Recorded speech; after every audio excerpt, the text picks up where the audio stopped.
Now we're going to work on doing some squats. Everybody's probably done squats. We've all used a squat to sit in a chair and that sort of thing.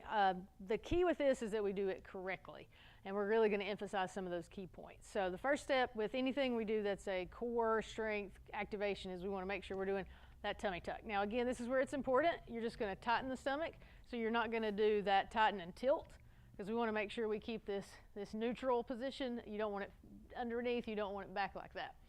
So tighten from the tummy. And then I like to hold my arms in front just for balance. And so Robbie's going to go ahead and do a squat the correct way. Good, and back up. Now, Robbie's pretty in shape. You can relax your arms for a second. So he has good form. He can go that deep without doing things incorrectly. So do a couple of those, and I want to point out the correct things. So good balance, good. Head is up, chest is up, back is in neutral. His rear end is going back, and his knees are staying behind his toes. So now we're going to do a couple of incorrect things. What you don't want to happen is you don't want to, first you don't want to get an arch in your back. So you don't want a big sway back. Perfect. Don't do that. Back up. You also don't want, number one, you don't want your knees to come in front of your toes. So you're not coming, forward like that, back up. Or even just like if you were going to lift, you don't want to keep everything tall and keep your head up so that your knees come forward.